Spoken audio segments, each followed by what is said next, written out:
ایک دوسرے کو عزت دو، برداشت کرو۔ میرے نبی نے فرمایا بہترین مسلمان وہ ہے جو بیوی سے اچھا سلوک کرتا ہو، اور بیوی سے فرمایا میری شریعت میں سجدہ ہوتا تو بیوی سے کہتا خامند کو سجدہ کر۔ بہترین صدقہ اولاد کی تربیت ہے۔ پورا گھر میرے نبی نے نقشہ، ہر ایک کی قیمت بتائی۔ ماں تیرے قدموں تلے جنت، کا کاش میری ماں زندہ ہوتی، تم دیکھتے میں کیا کرتا، میں عشاء کی نماز کے مصلی پر ہوتا، میں سورۃ فاتحہ پڑھ رہا تھا، ادھر سے آواز آتی میری ماں کی محمد، تو میں نماز توڑ کے کہتا لبیک اماں جان۔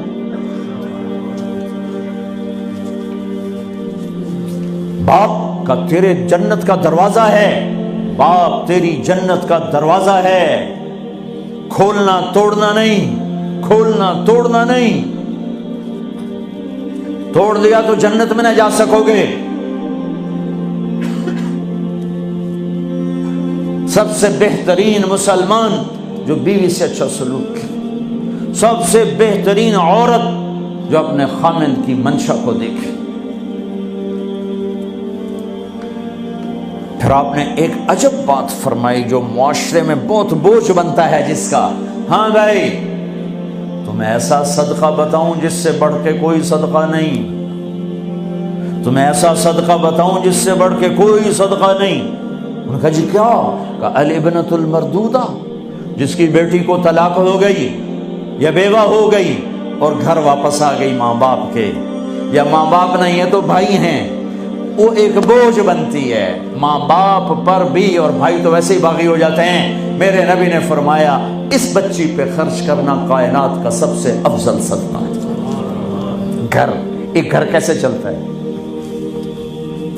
ہمارے ہاں پنجاب، سندھ، بلوچستان سرحد میں بہنوں کو وراثت میں کوئی حصہ نہیں ملتا، سب بھائی کھا جاتے ہیں۔ میرے نبی نے فرمایا جس کو اللہ نے 2 بہنیں دیں اس نے ان کا حق ادا کیا، شادی کی حق ادا کیا۔ ماں باپ کی وراثت میں سے ہوتا ہے، اگر میں نے کوئی خود کمایا ہے اس میں بہنوں کا حق نہیں، ماں باپ سے اگر 1 روپیہ بھی آیا ہے تقسیم کیا جائے گا۔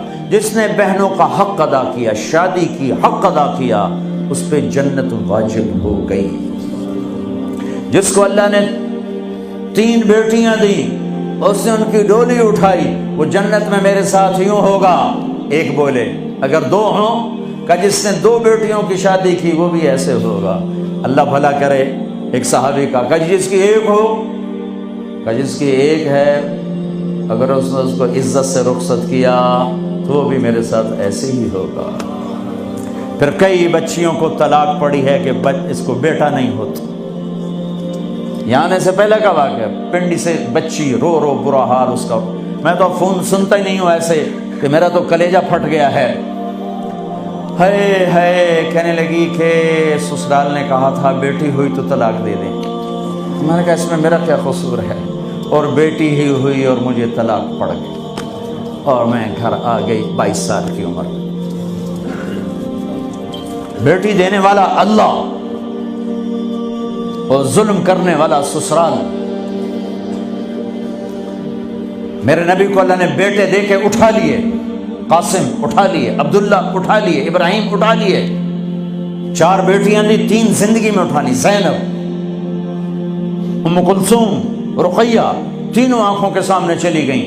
فاطمہ سے نسل چلی، آپ نے فرمایا لوگوں کی نسل بیٹے سے چلتی ہے، میری نسل میری بیٹی فاطمہ سے چلی تھی۔ اس لعنت کو دھویا۔ عورت کا کیا قصور ہے اگر اس بیچاری کو بچیاں ہو رہی؟